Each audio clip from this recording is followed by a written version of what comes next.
చేశాను. ఆయన జనసమూహములను పంపివేసి ప్రార్థన చేయుటకు ఏకాంతముగా కొండ ఎక్కిపోయి సాయంకాలమైనప్పుడు ఒంటరిగా ఉండెను. చాలు. నేను గతంలో మచిలీపట్నం బీచ్కి వెళ్ళినప్పుడు చాలా సందర్భాల్లో బీచ్లో నాకు ఒక విషయం కనపడేది. ఎక్కువగా జనాలు ఎక్కువగా ఉన్న టైంలో, ఆదివారం కానివ్వండి, ఆదివారం ఈవినింగ్ కానివ్వండి, ఏదైనా పండగల టైంలో జనాలు ఎక్కువ ఉన్న టైంలో ఆ బీచ్లో అక్కడొకళ్ళు నీళ్ళలో నిలబడి ఉండేవాళ్ళు. వీళ్ళు ఎందుకు ఇక్కడ నిలబడ్డారా, వీళ్ళని ఏమైనా కాపలాగా పెట్టారా ఏంటో నాకు అర్థమయ్యేది కాదు. 2-3 సార్లు నేను వెళ్ళినప్పుడు అది గమనించాను. జనాలు ఎక్కువగా ఉన్న టైంలో అక్కడొకళ్ళు నిలబడి ఉండేవాళ్ళు బీచ్లో. తర్వాత రీసెంట్గా ఒకసారి అసలు వీళ్ళు ఎందుకు ఉన్నారు ఇక్కడ, ఏంటి దీని పరిస్థితి ఏంటని అడుగుదామని చెప్పి అందులో ఒకరిని అడిగా నేను. ఎందుకు మీరు జనాలు ఎక్కువ ఉన్నప్పుడు ఇట్లా బీచ్లో నిలబడి ఉంటారు, ఏమైనా పిల్లలు లోపలికి వెళ్ళిపోతే తీసుకురావడానికి మిమ్మల్ని ఎవరన్నా పెట్టారు ఇక్కడ, లేకపోతే ఏంటి చెప్పండి అంటే ఆయన చెప్పాడు, వివరంగా చెప్పాడు. ఏమిటంటే జనాలు ఎక్కువగా వచ్చినప్పుడంట అక్కడ కొంతమంది కొన్ని పూజలు చేయడం, ఇట్లా ఏదో కొన్ని చేస్తూ ఉంటారు. చేసి చిల్లరి డబ్బులు సముద్రంలో వేసేస్తారు. అలా వేస్తే వాళ్ళు ఏదో పుణ్యం వస్తుందని ఆ పని చేస్తారు. అయితే వీళ్ళు ఏం చేస్తారు, ఆ సముద్ర తీరాన ఆ నీళ్లలో ఒడ్డున నిలబడి కాస్త కొంచెం లోపలికి వెళ్ళి నిలబడి ఆ చిల్లరి డబ్బులు ఏరుకుంటారంట. నేనేదో ఎన్ని రకాలుగా ఊహించాను, అసలు వీళ్ళు ఎందుకు నిలబడ్డారని 100 రకాల ఆలోచనలు వచ్చినాయి నా మైండ్లోకి. కానీ వాడిని అడిగితే తెలిసింది, ఏమి లేదండి, వచ్చిన జనాల్లో వాళ్ళు ఏదో చేసుకుని డబ్బులు ఇసురుతారు పుణ్యం వస్తుందని. ఆ డబ్బులు, ఆ చిల్లర డబ్బులు మేము ఏరుకుంటాం. కాగితాలు ఎవరో ఏరు కదా, 100 నోటు 500 నోట్లు ఏరు, రూపాయో 2 రూపాయలు 5 రూపాయలు 10 రూపాయలు కాయిన్స్ ఉన్నాయి కదా, వేస్తారు. ఎంత వస్తాయని అడిగా. రోజంతా ఏరితే ఒక 100 రూపాయలు, ఒక 150 రూపాయలు వస్తాయి. అంత ఇంత ఏముంటుందండి, ఎవరు దాచిపెట్టరు కదా, 100 150 వస్తాయి. మరి ఆ 100 150 ఎట్ట సరిపోతాయి అన్న. నేను ఇక్కడ ఉన్నానండి, మా ఆవిడ అక్కడ ఉంది, మా పిల్లోడు అవతల ఉన్నాడు, వాళ్ళ ఫ్యామిలీ అంతా లైన్లో ఉన్నారు. అట్లా ఏదో ఒక రోజు డబ్బులు వస్తాయి, వాటిని పట్టుకుని వెళ్ళి కుటుంబ పోషణ చేసుకుంటాం అని చెప్పాడు. నాకు అప్పుడు కూడా బైబిలే గుర్తొచ్చింది. ప్రతి విషయంలో ఒక సేవకునిగా నేను ప్రతిదాన్ని బైబిల్తోనే కొలుస్తాను. నిజానికి ఆ తీరంలో ఉండి అలా ఏరుకుంటే చిల్లర వస్తాయి. కానీ ఒక మనిషి సముద్రం లోపలికి కష్టపడి ప్రయాసపడి ప్రాణాలకు తెగించి లోపలికి వెళ్తే, అప్పుడప్పుడు వెళ్తారు కొంతమంది, డైవ్ చేస్తూ ఉంటారు లోపలికి. అలా వెళితే వాళ్ళకి ఆల్చిప్పలు దొరుకుతాయి. వాటిని పట్టుకుని బయటికి తీసుకొస్తే కొన్నిటిల్లో విలువైన ముత్యాలు ఉంటాయి. ఒక ముత్యం ఖరీదు వీడి జీవితాంతం తీరం దగ్గర నిలబడినా రాని ఆదాయం ఒక్క ముత్యం తీసుకొస్తుంది. కానీ వ్యత్యాసం ఎక్కడుంది, వీడి తీరం దగ్గర నిలబడ్డాడు, మరొకడు ప్రాణాలకు తెగించి లోపలికి వెళ్ళాడు. ఏదైనా మనిషి చేసే దానిని బట్టే ప్రతిఫలం అనేది ఉంటుంది. బైబిల్ అనేది కూడా ఒక మహాసముద్రం లాంటిది. దీనికి అంతం అనేది లేదు. ప్రకటన గ్రంథం అంతమని బైబిల్లో రాయబడి ఉంది, కానీ నిజానికి వాక్యానికి అంతం అనేది లేదు. వాక్యాన్ని ఎవరునూ ఆపలేరు. సముద్రాన్ని ఎలాగైతే ఒక మనిషి ఆపలేడో, ఈ వాక్య ప్రవాహాన్ని కూడా ఏ మనుష్యుడు ఆపలేడు. దేవుని వాక్యాన్ని పైనే మనిషి చూస్తే, అంటే సముద్ర తీరాన నిలబడినట్లుగా అవుట్లైన్స్ మాత్రమే చదువుకుంటే ఏదో కొన్ని విషయాలు తెలుస్తాయి మనిషికి, నిజానికి తెలుస్తాయి. కానీ వాక్యపు లోతుల్లోనికి వెళ్ళగలిగితే మనిషి కొంచెం శ్రద్ధ పెట్టి, కొంచెం సమయాన్ని వెచ్చించి, కొంచెం ఏకాగ్రతతో వాక్యపు లోతుల్లోనికి మనిషి వెళితే సముద్రం లోతుల్లో విలువైన ముత్యాలు దొరికినట్లుగా వాక్యపు లోతుల్లో మన జీవితానికి కావలసిన ఎన్నో విలువైన విషయాలు దొరుకుతాయి. కొన్ని కోట్ల రూపాయలు = బైబిల్ అవ్వదు ఎప్పుడూ కూడా.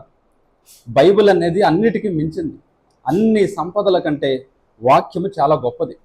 ఎందుకంటే మనిషి యొక్క జీవితాన్ని శాసించేది, నిర్మించేది, బలపరిచేది, ఒక మనుషుడి ద్వారా తరతరాలను ఆశీర్వాదకరంగా మార్చేది దేవుని వాక్యం.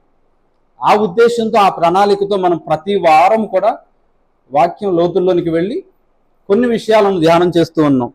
నేను ఎంతకాలం ఈ సువార్తల్లోని విషయాలను నేను ఎక్కువగా ఎందుకు ప్రస్తావించలేదు, ఈ మధ్య దీన్ని ఎందుకు తీసుకున్నామంటే, ఎవరన్నా బైబిల్ చదవమంటే ఖచ్చితంగా అందరూ మత్తయి సువార్త చదువుతారు. అనేక మంది మత్తయి సువార్త చదివిన వాళ్ళు ఉంటారు. బైబిల్ చదవమంటే ఆదికాండం నుంచి మొదలు పెట్టే వాళ్ళకంటే కూడా నూతన నిబంధన మొదలు పెట్టే వాళ్ళు ఉంటారు. మత్తయి సువార్త చదువుతారు కాబట్టి అవుట్లైన్స్ అందరికీ కూడా అర్థమవుతాయి. అంటే ఇది విషయం అనేది తెలుస్తుంది. సండే స్కూల్లో కూడా అది తెలుస్తుంది. కానీ ఎలాగో కొన్ని విషయాలు మనం తెలుసుకున్నాం కాబట్టి మనం కాస్త లోతుకు వెళితే అందులో దాగి ఉన్న అమూల్యమైన సత్యాలను మనం గ్రహించడానికి అవకాశం ఉంటుంది. అందులో భాగంగా ఈ పూట మరొక సందర్భాన్ని మనం చదువుకున్నాం. మళ్ళీ నేను దాన్ని ఒక్కసారి రిపీట్ చేస్తున్నాను చూడండి. 23వ వచనం కూడా నేను ఒకసారి రిపీట్ చేస్తున్నాను చూడండి. ఆయన జనసమూహములను పంపివేసి ప్రార్థన చేయుటకు ఏకాంతముగా కొండ ఎక్కిపోయి సాయంకాలం అయినప్పుడు ఒంటరిగా ఉండెను. ఎవరైనా కొన్ని కోట్ల కోట్ల కోట్ల కోట్ల పరలోక సైన్య సమూహాలను కలిగి ఉన్న ఏకైక దేవుడిన, నిత్యము కూడా పరిశుద్ధుడు పరిశుద్ధుడు పరిశుద్ధుడని గాన ప్రతిగానములు చేయబడుతూ పూజలు అందుకుంటున్న ఏకైక ఆరాధికుడు, ఆరాధనకు యోగ్యుడైన దేవుడు ఈ ప్రభువు. ఈయన గురించి ఈ వాక్య భాగంలో కనబడుతున్నది ఏమిటంటే ఆయన జనసమూహాన్ని పంపించేశాడంట. ఏ జనసమూహం? గత వారం మనం ధ్యానం చేసుకున్నాం. దగ్గర దగ్గర 15,000 మంది, 15 నుంచి 20,000 మంది జనసమూహం వచ్చారు ఆయన దగ్గరికి. వారికి వాక్యం చెప్పాడు, వారిని స్వస్థపరిచాడు, వారికి ఎన్నో ప్రశ్నలకు సమాధానం ఇచ్చాడు. అట్లాగే వారికి భోజనం కూడా పెట్టాడు. ఎట్లా భోజనం పెట్టాడు? 5 రొట్టెలు 2 చేపలు వాటిని ఆశీర్వదించి విరిచి 5,000 మందికి, వాక్యంలో రాసున్నమాట, 5,000 మందికి పంచను. నిజానికి ఒక 15,000 మందికి పంచిపెట్టాడు. 15,000 మంది ఉన్నారు అప్పటి వరకు యేసు ప్రభు చుట్టూరు. ఈ 15,000 మంది ఉన్నప్పుడు ఆయన ఎన్నో మాటలు వారికి చెప్పి వారిని శుభ్రంగా వాక్యంతో వారి హృదయాలను నింపి, భోజనంతో వారి కడుపు నింపి, వారి కడుపులు నింపబడిన తర్వాత, వారి హృదయాలు నింపబడిన తర్వాత శిష్యులను పిలిచి మీరు ఈ జనసమూహాన్ని పంపించేయండి అని చెప్పాడు. అప్పుడు ఆ అన్ని వేల మంది కూడా ఎవరిళ్ళకి వాళ్ళు వెళ్ళిపోయారు, ఊళ్ళోకి వెళ్ళిపోయారు. ఈ ఈ సందర్భం జరుగుతున్నది ఎక్కడ? ఊళ్ళో కాదు, పట్టణమంతయు కాలి నడకన అరణ్యంలోనికి వెళ్ళారని రాస్తుంది. కాబట్టి ఊరు బయట ఎక్కడో జరుగుతుంది ఇదంతా. ఇప్పుడు ఏం జరిగింది? యేసు ప్రభు చెబితే శిష్యులు వాళ్ళందరినీ పంపించేశారు. ఇక వెళ్ళిపోయారు, అందరూ ఎటోళ్ళట్టు వెళ్ళిపోయారు. ఆయన దగ్గర నుంచి మేలులు పొందుకున్నారు, ఆయన ద్వారా దీవెన పొందారు, ఆయన ద్వారా ఆ పూటకి పోషించబడ్డారు, జీవితానికి సరిపడా వాక్యాన్ని సంపాదించుకున్నారు. అంతా అయిపోయింది. ఈ 1000 మంది ఎటోళ్ళట్టు అక్కడి నుంచి వెళ్ళిపోయారు. వాళ్ళు వెళ్ళిపోయిన తర్వాత శిష్యులు యేసు ప్రభు వైపు చూస్తున్నారు. అయితే యేసయ్య అన్నాడు, మీరు కూడా వెళ్ళిపోండి, వాళ్ళతో పాటు మీరు కూడా వెళ్ళిపోండి, వాళ్ళని పంపించేసి మీరు కూడా దోణి ఎక్కి మీరు వెళ్ళిపోండి, నేను వచ్చి మిమ్మల్ని కలుసుకుంటాను అని వీళ్ళను కూడా దోణి ఎక్కించి యేసు ప్రభు పంపించేశాడు. జనాలందరూ ఇళ్ళకెళ్ళిపోయారు, చీకటి పడిపోతుంది. ఈ శిష్యులేమో దోణి ఎక్కి సముద్రంలో వీళ్ళు ప్రయాణం చేస్తూ ఉన్నారు. యేసు ప్రభు మాత్రం అక్కడ నుంచి ఒక కొండ ఎక్కి ఆ రాత్రి యేసు ప్రభు ఒక్కడే అక్కడ ఉన్నాడు. ఈ వచనంలో మీరు గమనించారు, 2 మాటలు కనబడి, ఏకాంతము, ఒంటరితనం, 2 కూడా ఇదే వచనంలో మనకు కనపడ్డాయి. వారందరినీ పంపించేసి ఏకాంతంగా ఆయన కొండ ఎక్కి వెళ్ళి పైకి వెళ్ళి ఆయన ఒంటరిగా సమయాన్ని గడిపాడంట. అసలు తేడా ఏంటండి? ఏకాంతం అనేదానికి ఒంటరితనం అనేదానికి తేడా ఏమిటి? 2 ఒకటి కాదు. 2 ఒకటైతే పక్క పక్కన అసలు రాయరు, పర్యాయ పదాలు అనుకుంటారు, కానీ నిజానికి పర్యాయ పదాలు కాదు. ఏకాంతం అంటే అర్థం ఏంటంటే, మనుషుల్ని నేను దూరం పెడితే నాకు కొంచెం మనశ్శాంతి కావాలనో, లేదంటే నేను నలుగురికి కాస్త దూరంగా ఉండాలనో, నేను మనుషుల్లో నుంచి పక్కకి వెళ్ళాను అనుకోండి, వద్దనుకుని నేను పక్కకి వెళ్ళాను అనుకోండి, అది ఏకాంతం. నేను ప్రత్యేకంగా కొంత సమయం నాకు కేటాయించుకోవాలనుకుంటున్నాను కాబట్టి అది ఏకాంతం. వారిని నేను దూరం పెట్టి నేను పక్కకి వెళితే అది ఏకాంతం. ఒంటరితనం అంటే అర్థం ఏంటంటే, ఎవరూ నా దగ్గరికి రావడానికి అవకాశం లేకపోతే, నా చుట్టూరు ఎవరూ లేకపోతే, ఎవరితోనూ కలవడానికి నాకు ఆ ఘడియలో అవకాశం కుదరకపోతే, నేను ఒక్కనే మిగిలిపోతే అది ఒంటరితనం. ఈ 2 కూడా ఇదే సందర్భంలో కనపడుతున్నాయి. ఆయన ఏకాంతంగా ఉండాలని అందరినీ పంపించేశాడు. తర్వాత ఏమైందంటే ఎవరి ఇళ్ళకి వాళ్ళు వెళ్ళిపోయారు. శిష్యులేమో దోణి ఎక్కి సముద్రంలో వెళ్ళిపోతున్నారు. ఇప్పుడు యేసు ప్రభు ఏమయ్యాడంటే ఊరికి దూరంగా ఒక కొండ మీద అరణ్యంలో చీకటి పడుతున్న సందర్భంలో ఒంటరిగా యేసు ప్రభు నిలిచిపోయాడు. యేసు ప్రభు జీవితము మనిషికి మాదిరి. ఈ భూమి మీద మనం మాదిరిగా తీసుకోవలసింది ఎవరినంటే యేసు ప్రభువు. రోల్ మోడల్గా పెట్టుకోవాల్సింది ఎవరినంటే యేసు ప్రభువుని. ఒక్కొక్క మనుషుడు ఒక్కొక్కరిని రోల్ మోడల్గా పెట్టుకుంటారు జీవితంలో. నేను వారిలాగా బ్రతకాలి, వీరిలాగా బ్రతకాలి. మీరు క్రైస్తవులైతే మీరు రోల్ మోడల్గా పెట్టుకోవాల్సింది ఎవరినంటే యేసు ప్రభువుని. నేను యేసుని పోలి నడుచుకోవాలి. పౌలు అంటాడు కదా, నేను క్రీస్తుని పోలి నడుచుకున్న ప్రకారము సంఘమా మీరు నన్ను పోలి నడుచుకోండి. మిగతా వాళ్ళని మీరు నాలాగే బ్రతకండి అని మనం చెప్పలేకపోయినా, మనం యేసయ్యలాగా బ్రతకడానికి, యేసయ్య చూపించిన మాదిరిలో నడవడానికి మనం ప్రయాసపడాలి, మనం ప్రయత్నం చేయాలి. ఇక్కడ యేసుప్రభు ఏం చెప్తున్నాడో తెలుసా అండి? ఈ సందర్భంలో అప్పటిదాకా యేసుప్రభు చుట్టూరు వేల మంది ఉన్నారు. కొంత సమయం గడిచేసరికి ఏమైందంటే యేసుప్రభు అరణ్యంలో కొండ మీద ఒక్కడే మిగిలిపోయాడు, ఒంటరి వాడయ్యాడు.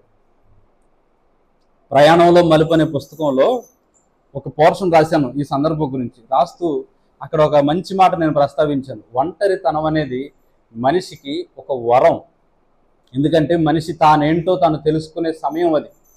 నేను ఎక్కడున్నానో, నా జీవితం ఏంటి, నా కుటుంబం ఏంటి, నా ఆత్మీయ స్థితి ఏమిటి, నా భవిష్యత్తు ఏంటి, ఇవన్నీ కూడా మనిషికి ఒంటరితనంలో గుర్తొస్తాయి. కొంత నీ గురించి నీకు అవగాహన రావాలని దేవుడు ఏం చేస్తాడంటే ఒక్కొక్కసారి ప్రజల నుంచి నిన్ను దూరం చేస్తాడు. ఒంటరితనం అనేది జీవితంలో అనుమతిస్తాడు. ఇది నిజానికి ఒక వరం అండి. ఇక్కడ మానవ జీవితం ఎంత మాయో యేసుప్రభు చెప్తున్నాడు చూడండి. అప్పటిదాకా కొన్ని వేల మంది ఆయన మీద పడ్డారు. నన్ను తాకయ్యా, నన్ను ముట్టుకోయ్యా, నాకు ప్రార్థన చేయయ్యా, నన్ను స్వస్థపరిచయ్యా. ఎవరి అవసరాలు వాళ్ళకి తీరిపోయినాయి. ఇప్పుడు వేల మంది ఎక్కడున్నారంటే కనుచూపు మేరలో ఒక్క మనుషుడు కూడా లేడు. చీకటి పడిపోతుంది. చీకటి పడిపోతున్న సందర్భంలో ఎవరిళ్ళకి వాళ్ళు వెళ్ళిపోయారు. శిష్యులు కూడా ధోనికి వెళ్ళిపోతున్నారు. ఎవరు మిగిలారయ్యా యేసు ప్రభువుతో అంటూ అని ఆలోచిస్తే తనకు తానే మిగిలాడు. ఈయన మనకు ఒక మాదిరిని ఇస్తున్నాడు. నీతో అవసరం ఉన్నప్పుడు అనేక మంది నీ చుట్టూరు చేరొచ్చు, నిన్ను పొగడొచ్చు, నిన్ను మెచ్చుకోవచ్చు, నీతో ఉండొచ్చు. కానీ కొన్ని కొన్ని పరిస్థితులు ఏమవుతుందంటే నీవు నీ యొక్క ఇబ్బందిని చెప్పుకోవడానికి కూడా నీకంటూ ఒక్క మనుషుడు కూడా మిగలని పరిస్థితి జీవితంలో ఏర్పడుతుంది. ఒంటరులు ఎక్కడ అయ్యామండి, చుట్టూరు ఎంతమంది ఉన్నారుగా అనుకోవచ్చు. నిజానికి ఏంటంటే ఈ 21వ శతాబ్దంలో చాలామంది మనుషులు అందరూ ఉన్నా ఒంటరి వాళ్ళే. అలాంటి పరిస్థితులు ఎదుర్కొంటున్నారు. అందుకనే కదా కొన్ని దేశాలలో కొన్ని గొప్ప గొప్ప హోటల్స్ ఉన్నాయి. ఎందుకు గొప్ప హోటల్స్ అని వాటిని పిలుస్తారంటే అక్కడ ఒక మనుషుడు వెళ్ళి ఏదైనా ఆర్డర్ ఇచ్చాడు అనుకోండి, ఏదైనా కొనుక్కోవడానికి ఆర్డర్ ఇచ్చాడు అనుకోండి, ఆ ఆర్డర్ వచ్చేలోపు ఏం జరుగుద్దంటే ఆ మనిషి ఎదురుగా వచ్చి ఒక పర్సన్ కూర్చొని ఉంటారు. అది ఆ హోటల్స్ ప్రత్యేకత. ఏం చేస్తారు వాళ్ళు అంటే వీళ్ళ సమస్యలన్నీ వింటారు. కేవలం సమస్యలు వినడానికే ఒక మనిషిని అపాయింట్ చేస్తారు అక్కడ. ఇప్పుడు వెళ్ళిన కస్టమర్లు ఏం చేస్తారంటే ఆర్డర్ వచ్చేలోపు నా సమస్య ఇది, నా బాధలు ఇవి, నా కష్టాలు ఇవి నా మనిషితో చెప్పుకుంటారు. ఆ మనుషులేమి తీర్చరు, అలాగని సలహాలు కూడా ఇవ్వరు. అవునా, అంత దుఃఖం ఉందా నీ జీవితంలో, నీ బ్రతుకులు అంత బాధ ఉందా అని ఆ మనుషులు వీరికి సపోర్ట్గా 2 మాటలు మాట్లాడతారు అంతే ఆర్డర్ వచ్చేలోపు. నిజానికి ఆ హోటల్స్కి ఉన్న రద్దీ భూమి మీద ఇంకా వేరే ఏ హోటల్స్కి లేవు. కారణం ఏంటంటే మనిషికి అన్నీ ఉంటున్నాయి కానీ తన సమస్యను చెప్పుకోవడానికి ఇంకొక మనిషి దొరకట్లేదు. వాళ్ళు నా సమస్య ఒక 10 నిమిషాలు మీరు నా ముందు నిలబడితే నా సమస్యను మీకు చెప్పడానికి ఒక 10 నిమిషాలు టైం పడుతుంది అనుకోండి. 2వ నిమిషానికో 3వ నిమిషానికో నా ముందు నిలబడిన వ్యక్తికి ఓపిక ఉండట్లా, వినే ఆసక్తి ఉండట్లా, వెళ్ళిపోతున్నారు. వాళ్ళ కారణాలు వాళ్ళకు ఉంటాయి, వాళ్ళ ఇబ్బందులు వాళ్ళకు ఉంటాయి. ఎవరో మరొక మనిషికి అటెన్షన్ అవ్వట్లేదు ఇవాళ. స్థిరంగా నిలబడి ఒకరి సమస్యను మరొకరు పంచుకోవట్లేదు ఇవాళ. కాబట్టి ఇలాంటి పరిస్థితులు ఏమనిపిస్తుంది అంటే మనిషిని ఒంటరివాణ్ణి చేసినట్లుగా అనిపిస్తుంది. కానీ నిజానికి బైబిల్ ఏం చెప్తుందంటే మనిషి యొక్క ఒంటరితనం ఒక వరం. తన గురించి తాను మనిషి ఆలోచించుకునే సమయం అది. ఇప్పుడు ఒక వ్యక్తి ఒక ఇంటి నిండా చుట్టాలు వచ్చారు, మంచి కోలాహలంగా ఉంది, సందడిగా ఉంది. ఆ టైంలో తన గురించి తనకు ఆలోచన రాదు. నేనేంటి, నా జీవితం ఏంటి, నా పిల్లలేంటి, భవిష్యత్తు ఏంటి, నా తప్పులు ఎలా సరిదిద్దుకోవాలి, నా నష్టాలను ఎలా భర్తీ చేయాలి, నా బ్రతుకును ఎలా ముందుకు తీసుకెళ్ళాలి, నా పిల్లలకి మంచి జీవితాన్ని నేను ఎలా ఇవ్వాలి, ఇలాంటి ఆలోచనలు రావు. వచ్చిన చుట్టాలకు అతిథి మర్యాదలు చేయడమే సరిపోదు. సరదాగా మాట్లాడుకుంటారు. ఒక సినిమా హాల్లో కూర్చున్న మనిషికి తన జీవితం తాలూకు ఆశలు, విలువలు, భవిష్యత్తు గురించిన ప్రణాళికలు ఏమీ ఉండవు. చుట్టూరు కొంతమందితో కూర్చుని మాట్లాడుతున్నప్పుడు వాళ్ళు చెప్పేది వినడమో, మనం చెప్పేది వాళ్ళు వినడమో, లేదా ఇద్దరు కలిసి ఇంకెవరి గురించి అన్నా చెప్పుకోవడమో, ఇలాంటివి జరుగుతూ ఉంటాయి. కానీ తన గురించిన తనకు స్పష్టమైన అవగాహన మనిషికి రాదు. అందుకని దేవుడు ఏం చేస్తాడంటే, నువ్వేంటో నీకు తెలియజేయడానికి దేవుడు ఏం చేస్తాడంటే ఒక్కొక్కసారి అందరికీ దూరం చేస్తాడు, అందరినీ దూరం పెడతాడు. ఏ మనిషినైనా కూడా దేవుడు చాలా బలంగా హెచ్చించాలంటే ఆ మనుషుల్ని యేసు ప్రభు ఏం చేశాడంటే ఒంటరి వాళ్ళని చేశాడు. తప్పిపోయిన కుమారుడు గురించి యేసు ప్రభు ఒక ఉపమానం చెప్పాడు. ఆ ఉపమానంలో ఆ మనిషి చిన్న కుమారుడు ఇంట్లో ఉన్నప్పుడు, తండ్రి సంరక్షణలో ఉన్నప్పుడు, ఇంట్లో చాలా మంది పనివాళ్ళు ఉన్నారు, ఇంటి నిండా జనం ఉన్నారు, ఇంటి నిండా మనుషులు ఉన్నారు, కుటుంబం ఉంది. తన జీవితం అంటే ఏంటో అప్పుడు తెలియలే. తనకున్న అవగాహన ఏంటి? నా తండ్రి నన్ను బంధించాడు, తండ్రి యొక్క బంధకాల్లో నేను ఉన్నాను, నాకు స్వేచ్ఛ లేదు, కాబట్టి నేను బయటికి వెళ్ళిపోతాను, బయటికి వెళ్ళిపోతే నేను హాయిగా బ్రతుకుతాను, చాలా సంతోషంగా బ్రతుకుతాను, నా జీవితం నేను అనుకున్నట్టుగా సాగుతుంది అనుకున్నాడు. నిజానికి అలా చేశాడు. తండ్రిని నిలదీశాడు ఒక రోజున, ఆస్తిలో నాకు వచ్చే వాటాను నాకు ఇచ్చే, ఇతను సంపాదించింది ఏం కాదు కదా, లేదంటే నేను కోర్టుకి వెళ్తాను, ఎందుకంటే తండ్రి ఆస్తి పిల్లలకే కాబట్టి నా వాటా నాకు ఇచ్చే, ఇద్దరు కొడుకులు కదా, నా వాటా నాకు ఇచ్చే, నా భాగం నాకు ఇచ్చే అని అడిగాడు. సరే, తండ్రికి ఇష్టం లేకపోయినా బాధ కలిగిన తండ్రి ఆలోచించాడు, కొంత బయటికి వెళ్తేనే జీవితం తాలూకు విలువలు తెలుస్తాయని తన భాగాన్ని తనకి ఇచ్చేశాడు. ఆ భాగాన్ని తీసుకుని ఆ మనుషుడు ఏం చేశాడు? చాలా దూరంగా వెళ్ళిపోయాడు, దూర దేశానికి వెళ్ళిపోయాడంట. దగ్గరే ఉంటే తను చేసే పనులను తండ్రి చూస్తాడని, కుటుంబానికి తెలుస్తుందని, ఎవరో ఒకరు ఆ సంగతులను తీసుకెళ్లి తన ఇంటి వారికి తెలియజేస్తారని ఈ చిన్న కుమారుడు ఏం చేశాడంటే కుటుంబాన్ని వదిలేసి తన భాగాన్ని తీసుకుని దూరదేశానికి వెళ్ళిపోయాడంట. దూరదేశానికి వెళ్ళిపోవడం ఊళ్ళో వాళ్ళకి ఏమనిపిస్తుందో తెలుసా అండి? అలా వెళ్ళిపోతే పాడైపోతున్నాడు పిల్లోడు, జీవితాన్ని పాడు చేసుకుంటున్నాడు, అనవసరంగా లేనిపోని కష్టాలు కొని తెచ్చుకుంటున్నాడు, తండ్రి మాట కాదనుకుని ఇలా వెళ్ళిపోతున్నాడు అని నలుగురు అనుకుంటారు. నిజానికి అది నిజమే, కానీ దాని వెనకాల ఉన్న మరో నిజం ఏంటంటే తన జీవితం అంటే ఏంటో స్పష్టంగా తెలుసుకోవడానికి వెళ్తున్నాడు అతను. కొన్ని పరిస్థితుల్లో ఒక మనుష్యుడు కొన్ని తప్పులు చేస్తున్నప్పుడు దేవుడు అడ్డుపడడు. చాలామంది అనేది ఏమిటంటే, పాపం చేసేటప్పుడు దేవుడు ఆపొచ్చు కదండి, దేవుడు ఆపకుండా పాపం చేసిన వాడిని శిక్షించడం దీనికి అంటారు. అలా మనిషి కొన్ని విషయాలు తెలుసుకుంటేనే, కొన్నిటిలో చిక్కుపడితేనే తన బ్రతుకంటే ఏంటో తనకు తెలుస్తుంది. లేకపోతే ఏ నొప్పి తన జీవితంలో లేకపోతే దేవుడిచ్చిన ఈ మానవ జన్మ అంటే ఏంటో అర్థం కాదు మనిషికి. కాబట్టి దేవుడు ఏం చేస్తాడంటే కొన్నిసార్లు వదిలిపెడతాడు. సరే వెళ్ళు, ఓ దెబ్బ తగిలిన తర్వాత నీకే అర్థం అవుతుంది, వెళ్ళు అంటాడు దేవుడు. ఆ చిన్న కుమారుడు ఏం చేశాడు? తన భాగాన్ని తీసుకుని దూరదేశానికి వెళ్ళిపోయాడు. దూరదేశానికి వెళ్ళిపోతే ఎవరెవరిని వెంట పెట్టుకుని వెళ్ళాడు? ఒక్కడే వెళ్ళాడు. ఏకాంతానికి ఒంటరితనానికి తేడా చెప్తున్నాను చూడండి. ఒక్కడే వెళ్ళినప్పుడు ఎందుకు వెళ్ళాడు? తాను ఏకాంతంగా ఉండాలని వెళ్ళాడు, అందరిని వదులుకుని ఏకాంతంగా బ్రతకాలని వెళ్ళాడు. వెళ్ళిన తర్వాత తన చుట్టూరు అనేక మంది చేరారు. కొన్ని కపటమైన బంధాలు అతని చుట్టూరు అలుముకున్నాయి. అవన్నీ దేనికోసం అంటే తన కోసం కాదు, తన నుంచి వచ్చే లాభం కోసం చేరుకున్నాయి. అనేక మంది తన చుట్టూరు స్నేహితులుగా వచ్చారు, మేలు కోరుకునే వారిలాగా వచ్చారు. అతన్ని ఏ పని చేసినా కూడా అతన్ని గణపరచడం, గొప్ప చేయడం, నీ అంత తోడు లేడు, నువ్వు అది నువ్వు ఇది అని అతను ఒక మాయలో పడేశారు.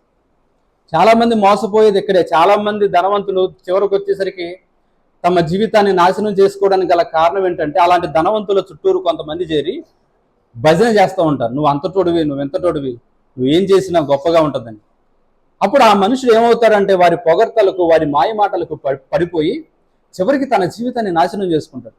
ఇప్పుడు ఈ చిన్న కుమారుడు ఆ నిమిషానికి ధనవంతుడే, తన దగ్గర బోడంత సంపద ఉంది, ఒక్కడే ఉన్నాడు, తినేవాళ్ళు లేరు, రోజు ఇష్టానుసారంగా ఖర్చు పెడుతున్నాడు. ₹1 ఖర్చు పెట్టాల్సిన చోటన ₹10 ఖర్చు పెడుతున్నాడు. తప్పురా అని చెప్పడానికి తండ్రి లేడు కదా పక్కన.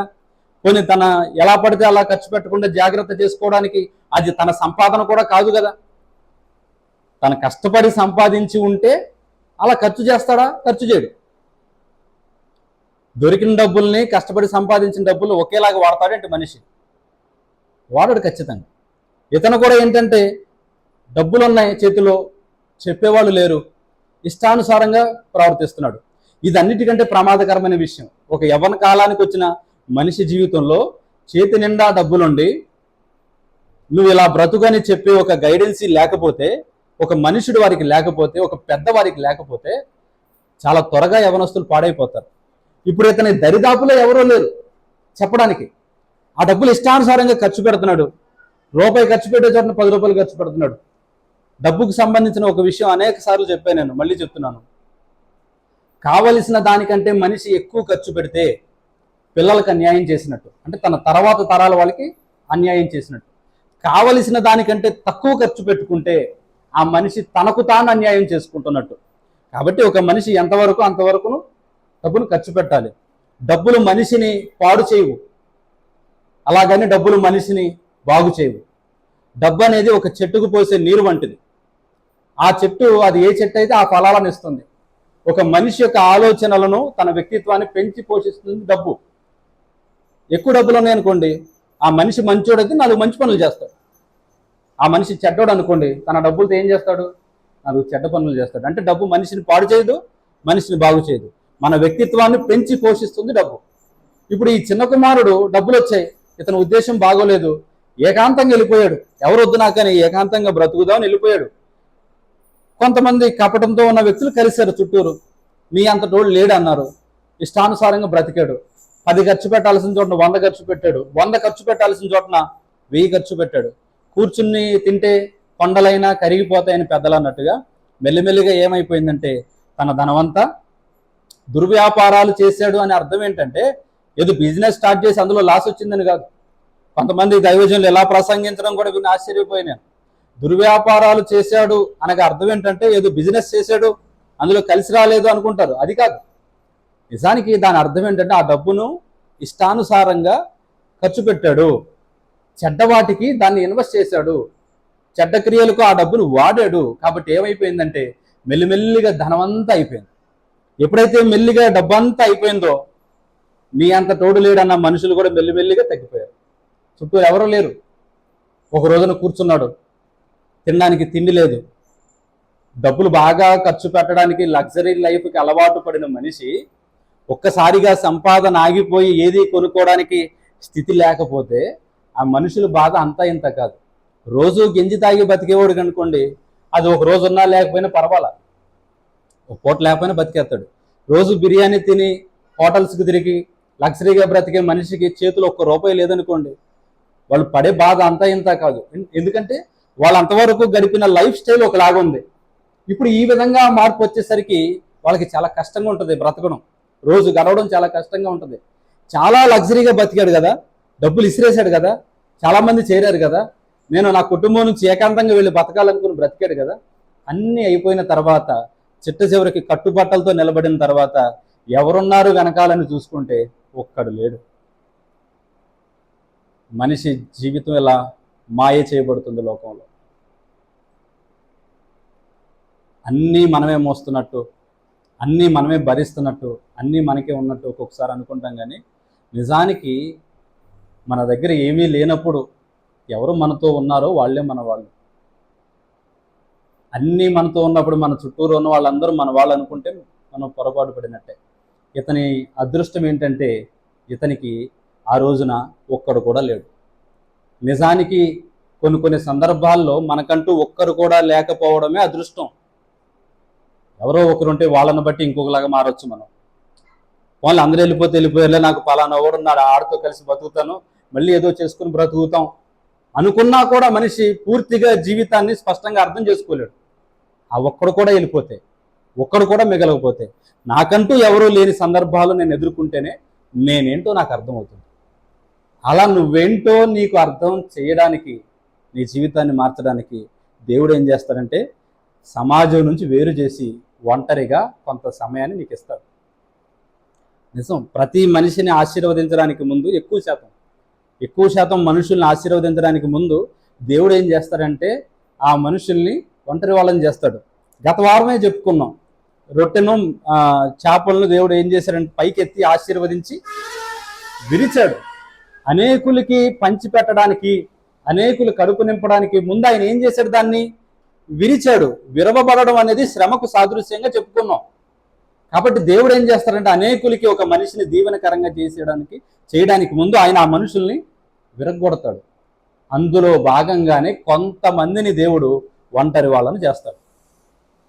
ఇంట్లో తండ్రి పెంపకంలో లేని అవగాహన, జీవితం మీద ఉన్న స్పష్టత, అప్పుడు లేని స్పష్టత మెల్లిమెల్లిగా ఇతనికి ఇప్పుడు వస్తుంది. చూడండి, అద్దం ముందు మనం నిలబడినప్పుడు మన ప్రతిబింబం అద్దంలో స్పష్టంగా కనపడాలంటే ఏం చేయాలంటే మొదట అద్దాన్ని శుభ్రంగా తుడవాలి మనం.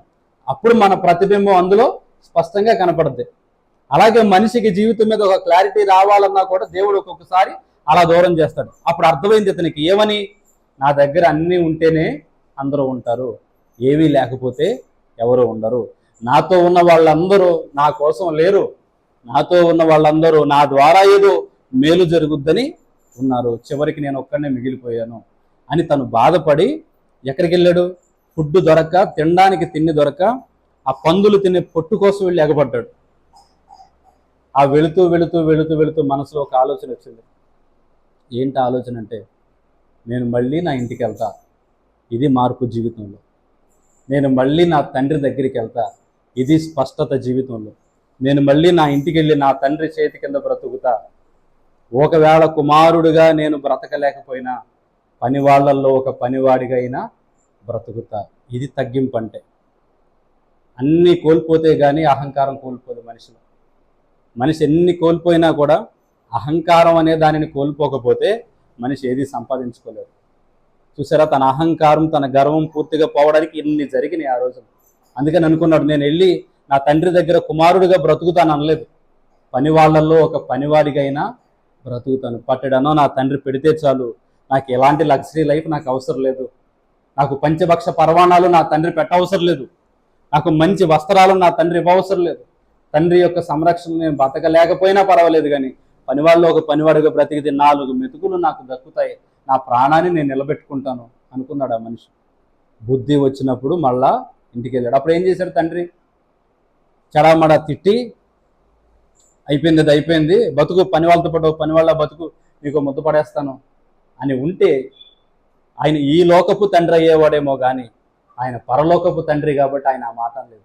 ఆయన ఏం చేశాడంటే మొదట ఈ కుమారుడు కోసం ఎదురు చూశాడు. ఎంత గొప్ప ప్రేమ! తన నుంచి దూరం అయిపోయినని పోతే పో అనలేదు, కానీ తిరిగి వచ్చినా చేర్చుకోవడం గొప్ప విషయమే. కానీ వాటికి మించి చేశాడు ఈయన. గుమ్మలో నిలబడి నా కుమారుడు ఎప్పుడు వస్తాడా అని ఎదురు చూశాడు. నిజానికి ఇంటిలో నుంచి ఆ చిన్న కుమారుడు బయటికి వెళ్ళినప్పుడు తనకు తన జీవితం పట్ల ఉన్న అవగాహన వేరు, తిరిగి వస్తున్నప్పుడు తన జీవితం పట్ల తనకున్న అవగాహన వేరు. తిరిగి వచ్చేటప్పుడు అన్నీ తెలుసుకుని వచ్చాడు. తగ్గింపుతో తండ్రి దగ్గరికి వచ్చాడు. తండ్రి పరిగెత్తుకుంటా వెళ్ళి కుమారుడిని కౌగిలించుకుని ఆయన చేసిన పని ఏమిటంటే సన్మానం చేసి ఊరందరిలో పిలిచి అందరికీ భోజనాలు పెట్టి పిల్లోడిని ఒక ఊరేగింపులాగా ఇంటికి తీసుకెళ్ళాడు. తండ్రి నుంచి దూరం అయ్యాడు, బయటికి వెళ్ళిపోయాడు, ఏకాంతం. వెళ్ళిన తర్వాత అందరితో కలిసి బ్రతికాడు. కొంతకాలానికి అందరూ వెళ్ళిపోయారు, ఒక్కడే మిగిలిపోయాడు. ఒంటరితనం వచ్చిన తర్వాత ఏమైంది? జీవితం పట్ల అవగాహన వచ్చింది. అవగాహన వచ్చిన తర్వాత ఏం జరిగింది? మరలా తిరిగి తండ్రి దగ్గరికి వచ్చాడు. వచ్చిన తర్వాత తండ్రి చేర్చుకున్నాడు. ఆ తర్వాత ఎప్పుడు కూడా చిన్న కుమారుడు గడప దాటి బయటికి వెళ్ళినట్లుగా, అంటే తండ్రిని వదిలిపెట్టి వెళ్ళిపోయినట్లుగా ఎక్కడా కూడా యేసుప్రభు మళ్ళీ ప్రస్తావించలేదు. జీవితాలను మార్చడానికి, మార్పు చెందడానికి దేవుడు ఒక్కొక్కసారి ఏం చేస్తాడంటే ఒంటరితనానికి అప్పగిస్తాడు. అది ఎంతో ప్రయోజనం, అది ఒక వరం. యేసుప్రభు అది నేర్పుతున్నాడు. ఇక్కడ కొన్ని వేల మంది ఆయన పక్కన ఉన్నారు. అంతకుముందే అదే ప్రదేశంలో, అదే ప్లేస్లో కొన్ని వేల మంది ఆయన చుట్టూరు ఉన్నారు అంతకుముందు. కానీ ఆ ఘడియ వచ్చేసరికి రాత్రి వేళ చీకటిలో కొండ మీద ఒక్కడే ఒంటరిగా యేసుప్రభు మిగిలిపోయాడని వాక్యం చెప్తుంది. మీరు గతం నుంచి, పాత నిబంధన నుంచి చూసుకున్నా ఇదే జరుగుతుంది.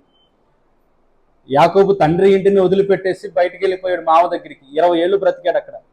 20 ఏళ్ల తర్వాత ఎంతో సంపాదించుకున్నాడు. సంపాదించుకుని తిరిగి వచ్చే సందర్భంలో ఆయన కూడా ఒకనొక గడియలో ఒంటరివాడయ్యాడు.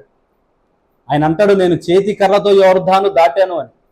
ఏమీ లేవు వెళ్ళినప్పుడు. తిరిగి వచ్చేటప్పుడు అన్నీ ఉన్నాయి, భార్యలు, బిడ్డలు, సంపద అన్నీ ఉన్నాయి. అన్నీ ఉన్నా కూడా తిరిగి వస్తున్నప్పుడు తన అన్న తనని చంపుతాడేమో అని భయపడి ముందుగా సంపద పంపించాడు, తీసుకుని తృప్తి పడతాడేమోనని.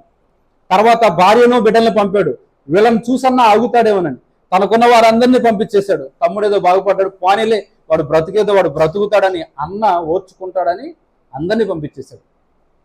20 ఏళ్ల తర్వాత అందరినీ పంపించేసి ఒకానొక ఘడియలో ఆ మనుషుడు ఏమయ్యాడంటే ఒంటరిగా నిలిచిపోయాడు. యాకోబు ఆ రాత్రి ఒంటరిగా మిగిలిపోయాను అని వాక్యంలో రాసింది. అంటే ఒక్కడే మిగిలిపోయాడు.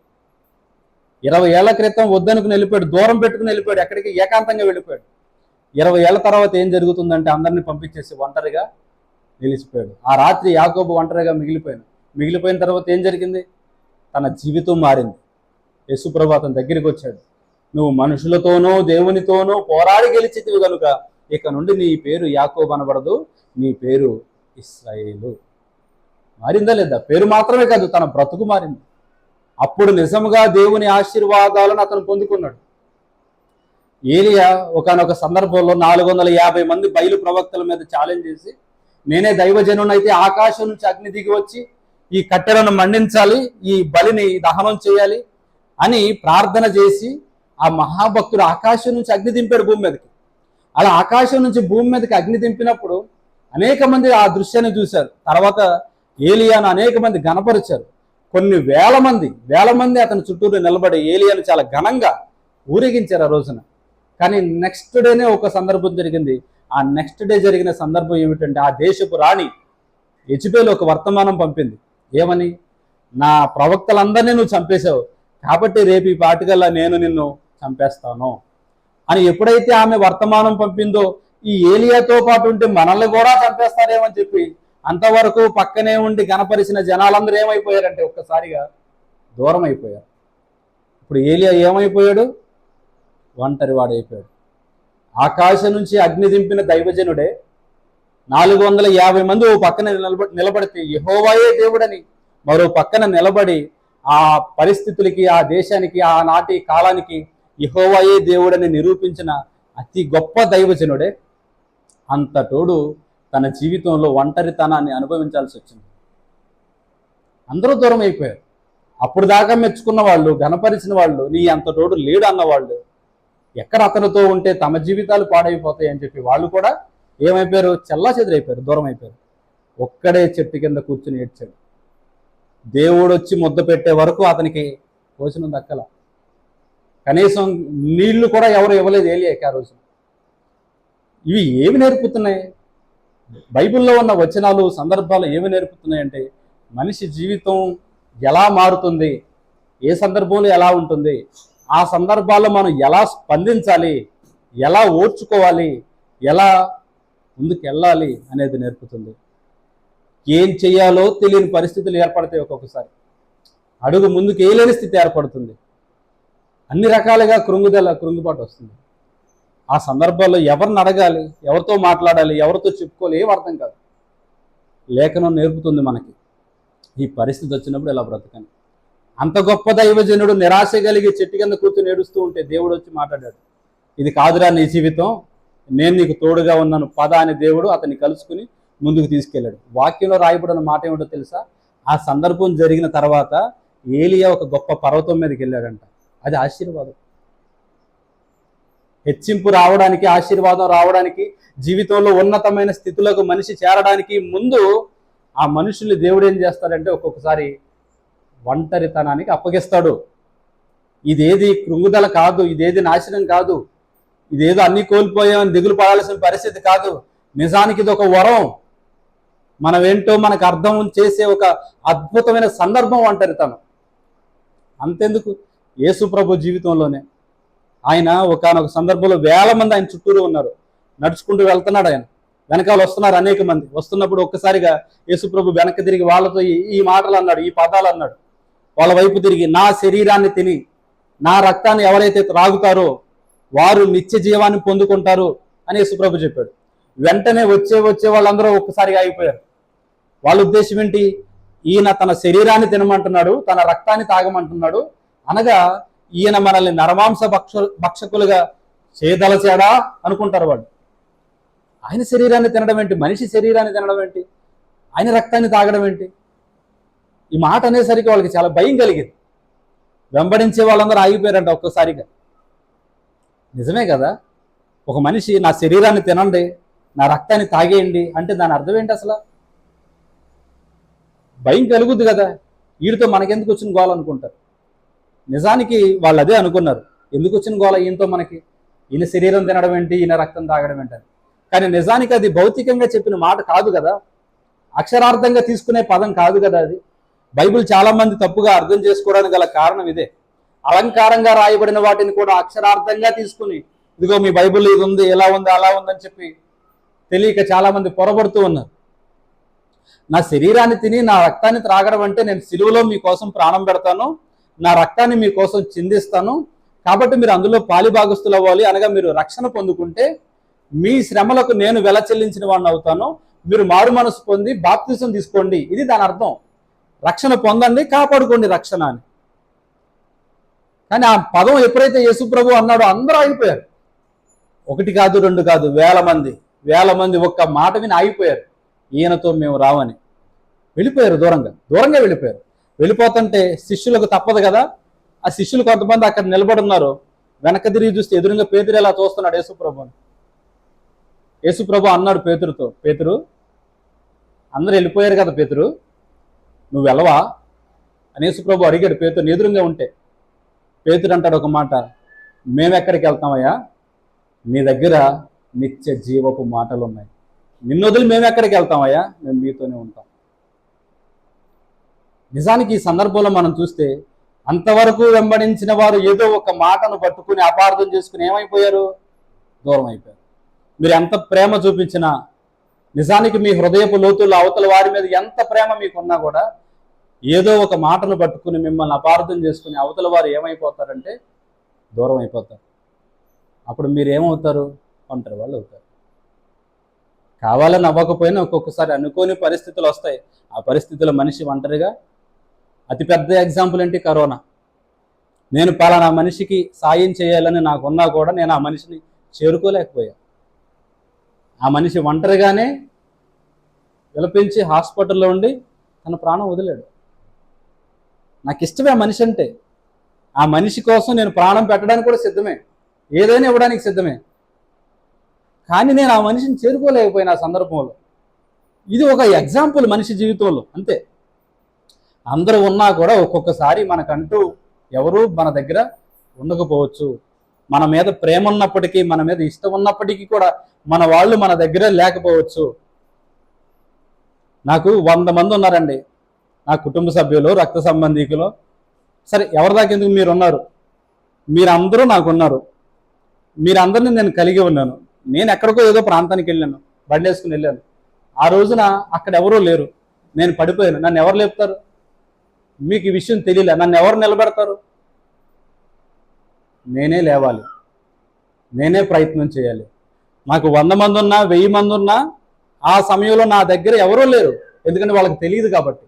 ఆ సమయంలో నేనేం చేయాలి? కష్టపడి శక్తిని కూడగట్టుకుని మళ్ళీ నేనే లేచి నిలబడాలి.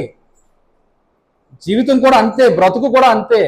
మన మీద ఇష్టం ఉన్నా, మన కోసం ఏదైనా చేయగలిగిన మనుషుల్ని మనం సంపాదించుకున్నా అన్ని వేళలో అందరూ మనతో ఉండరు. మనమే శక్తిని కూడగట్టుకుని నిలబడాలి, మనమే లేవాలి, మనమే ఎదగాలి, మనమే అనేక మందికి దీవెనకరంగా మారాలి. దేవుడు హెచ్చించాలంటే మనుషుల్ని కాస్త దూరం చేస్తాడు ఒక్కొక్కసారి. గెత్సెమనే తోటలో యేసు ప్రభువుని పట్టుకున్నప్పుడు అంతకుముందే పేతురు అన్నాడు కదా, ఎవరున్నా లేకపోయినా నీతో నేను ఉంటాను ప్రభువా. నేను ఎక్కడికి వెళ్తానయ్యా, నీ దగ్గర నిత్య జీవపు మాటలు ఉన్నాయి కదా అని పలికిన పేతురే గెత్సెమనే తోటకు వచ్చేసరికి నేను నిన్ను వదిలి వెళ్ళనయ్యా అని చెప్పిన ఆ పేతురే ఆ సందర్భంలో ప్రభువుని పట్టుకున్నారు. ఆయనను సిలువ వేసి చంపుతారు, ఆయనతో ఉంటే మనల్ని కూడా చంపుతారని ఏమైపోయాడు? దూరం అయిపోయాడు. ఈ సందర్భాలు ఏం చెప్తున్నాయి? అప్పటి వరకు యేసుప్రభుతో అనేక మంది ఉన్నారు. మేడగదిలో కూర్చుని యేసుప్రభు వారికి రొట్టెను ద్రాక్షరసాన్ని ఇచ్చాడు, చివరికి వాళ్ళ కాళ్ళు కూడా కడిగాడు కదా. అంత సేవ ఆయన చేశాడు. అది జరిగిన కాసేపటికే కదా ఆయన పట్టుకున్నది. ఆయన చేసిన వాటిని కూడా మర్చిపోయి మనుషులు ఏమైపోయారంటే ఆయనకి దూరం అయిపోయారు. అయ్యా, నేను పలానా వాళ్ళకి అంత మేలు చేశాను కదయ్యా, నా కష్టంలో వాళ్ళు నాకు ఎందుకు అండగా రాలేదు అనే ప్రశ్న మీకు కలుగుద్ది ఒక్కొక్కసారి. చూడండి యేసుప్రభు జీవితాన్ని చూడండి. కాళ్ళు కడిగినా కూడా, వాళ్ళందరి పాదాలను యేసుప్రభు కడిగినా కూడా ఒక్క పాదము కూడా ఆయన వైపు రాలేదు. ఆ రోజు ఒక్క అడుగు కూడా ఆయన వైపు రాలేదు. వెళ్ళిపోయారు, ఎటోళ్ళు అటు వెళ్ళిపోయారు. గెస్సెమనే తోటలో నా ప్రభు ఒంటరిగా ఉంటే పట్టుకున్నారు యేసు ప్రభు. చేయని తప్పుకి ఆయన్ని ఇష్టానుసారంగా కొట్టి శిక్షించి సిలువకు అప్పగించారు. సిలువలో మానవ జాతి కోసం యేసు ప్రభు తన ప్రాణాన్ని ఆ రోజున అర్పించేశాడు.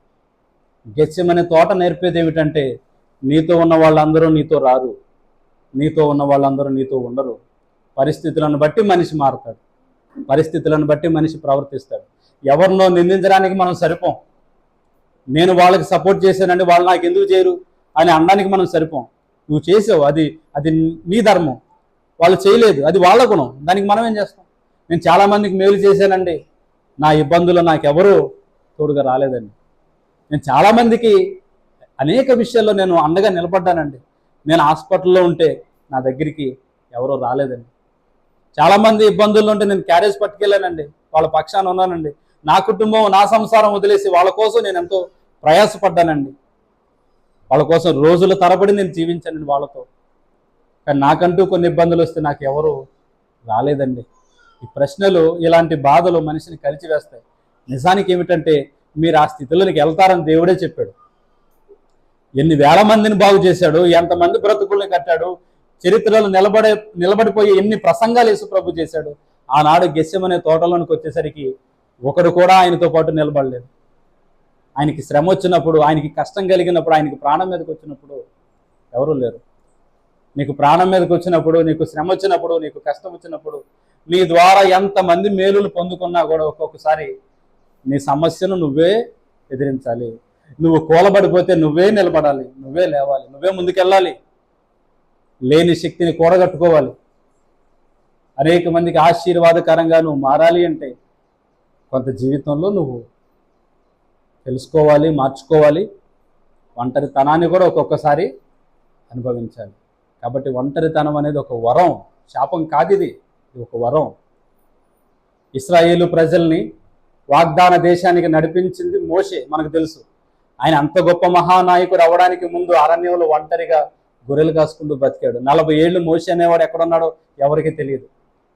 ఒక మనిషిని, ఒక సామాన్యుని నాయకుడిగా చేయడానికి దేవుడు ముందు చేసిన పని ఏమిటంటే, అతని ఊరికి దూరంగా పెట్టాడు. తర్వాత అతను గొప్ప నాయకుడు అయ్యాడు. ఇశ్రాయేలు ప్రజలకి గొప్ప రాజు దావీదు 40 ఏళ్ళు చాలా గొప్పగా పరిపాలన చేశాడు. ఆ పరిపాలనకు ముందు తన జీవితం, తన బాల్యం అంతా ఎక్కడ గడిచింది? అరణ్యంలోనే గడిచింది. ఒంటరిగానే బ్రతికాడు. సమాజానికి దేవుడు ఒక మనిషిని దూరం చేస్తాడంటే అర్థం ఏంటంటే, సమాజానికి ప్రయోజనకరంగా ఆ మనిషిని మారుస్తున్నాడు. లోకానికి దీవెనకరంగా నిన్ను చేయాలనుకున్నప్పుడు దేవుడు ఏం చేస్తాడంటే, లోకానికి నిన్ను దూరం చేస్తాడు, లేదంటే లోకాన్ని నీ నుంచి దూరం చేస్తాడు. అలాంటి పరిస్థితులను దేవుడి జీవితంలో అనుమతిస్తాడు. ఒంటరితనం అనేది ఒక వరం. ఆ రోజున వేల మంది ఉన్నారు ఆయన ద్వారా మేలులు పొందిన వాళ్ళు. కాసేపటికి అదే ప్లేస్, అదే పరిస్థితి. యేసు ప్రభు దగ్గర ఒక్కరంటే ఒక్కరు కూడా లేరు. చీకటి పడిపోయింది, మసక బారిపోయింది జీవితం. అర్థాలు, ఆత్మీయ అర్థాలు ఇవన్నీ కూడా ఎటోళ్ళు అటు వెళ్ళిపోయారు. అంటే ఎవరి జీవితాలు వాళ్ళకుంటే, ఎవరి సంసారాలు వాళ్ళకుంటే, నువ్వేదో చేసావని నీకేదో చేయడానికి నలుగురు వస్తారనుకోవడం ఒక్కొక్కసారి అది నీ పిచ్చి ప్రేమ, నీ పిచ్చి నమ్మకం, అంతే. ఎప్పటికైనా గుర్తుపెట్టుకోండి, అన్ని వేళలా గుర్తుపెట్టుకోండి ఈ మాట. కొన్ని పరిస్థితులు వచ్చినప్పుడు ఎటోళ్ళు అటు వెళ్ళిపోతారు, ఎవరు ఉండరు. మనిషి చేయాల్సింది తన బాధ్యతలను చేయడం మాత్రమే. తాను చేయదలిసింది, తాను ఎంతవరకు చేయగలడో అంతవరకు చేయడం మాత్రమే. వేల మంది వచ్చారు, మేలులు పొందుకున్నారు, వెళ్ళిపోయారు. నీతో అవసరం ఉంటే నీ గుమ్మం దొక్కుతారు, లేకపోతే నీ మొహం కూడా చూడరు. ఎవరి మీద ఆశ పెట్టుకోవద్దు. ఆశ పెట్టుకోవలసింది ఎప్పటికీ స్థిరంగా మనతో ఉండే మన దేవుని మీదే మనం ఆశ పెట్టుకోవాలి. ఎవరి మీద ఆశ పెట్టుకున్న ఒక రోజున భయంకరమైన నిరాశ జీవితంలో ఎదురవుతుంది. అందరూ వెళ్ళిపోయారు, యేసు ప్రభు ఉన్నాడు. కొండ మీదకి వెళ్ళి ఏకాంతంగా తాను ఒంటరిగా ఉండి ఆయన తాను ప్రార్థన చేసుకున్నాడు. జీవితం వింతే. కొన్ని పరిస్థితుల్లో దేవుడు మనల్ని ఆశీర్వదించడానికి ముందు ఒంటరి వాళ్ళను చేస్తాడు, కొందరికి దూరం చేస్తాడు, కొన్ని పరిస్థితుల నుంచి దూరం చేస్తాడు. అది మనం ఏదో కృంగిపోతున్నట్టో, మనం ఏదో బలహీనపడుతున్నట్టో కాదు. అనేకులకు ఆశీర్వాదకరంగా చేయాలంటే ముందు మనం ఏంటో మనం తెలుసుకోవాలి. 10 మందిలో కూర్చున్నప్పుడు మనిషి తానేంటనే అవగాహన రాదు. 10 దెబ్బలు తగిలి వచ్చి ఒంటరిగా కూర్చుంటేనే తానేంటో తనకు తెలుస్తుంది. అలా మీరేంటో మీకు తెలియజేసి మీరేంటో లోకానికి తెలియచేయాలనుకున్నప్పుడు దేవుడు ఏం చేస్తాడంటే కొంత మిమ్మల్ని తర్ఫీదిస్తాడు, కొంత మిమ్మల్ని తయారు చేస్తాడు. ఆ క్రమంలో దేవుడు ఒంటరితనానికి మిమ్మల్ని అప్పగిస్తాడు. అప్పగించాడంటే ఆశీర్వాదానికి అప్పగించినట్లే. కాబట్టి నేను నా మాటలు ముగిస్తున్నాను.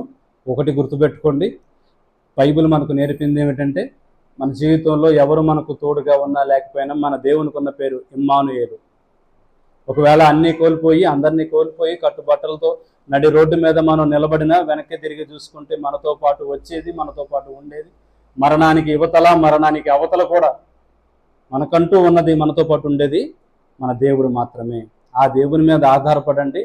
కొన్ని పరిస్థితులు మిమ్మల్ని ఇబ్బందికరంగా అనిపించినా, కొంత బాధ కలిగించినా మనసులో పెట్టుకోండి, అది మీ ఆశీర్వాదం కోసమే, అది మీ ఎదుగుదల కోసమే, అది మీ అభివృద్ధి కోసమే దేవుడు ఆ పరిస్థితులకు అప్పగించాడే తప్ప దేవుడు ఏదో మిమ్మల్ని నాశనం చేయాలనో పాడు చేయాలనో మీ జీవితాలు పాడైపోవాలనో దేవుని ఉద్దేశం కాదు. ఎప్పుడూ కూడా మీ నోటి వెంట ఈ మాట రాకూడదు, ఏంటి నా జీవితం ఇలా అయిపోయింది అని. ఏమైపోలా, బలిష్టమైన దేవుని చేతుల్లో మనం ఉన్నాం. ఒక రోజున దేవుడు గొప్పగా మన జీవితాలను ఆశీర్వదిస్తాడు. దేవుడు మనందరినీ దీవించి ఆశీర్వదించును గాక.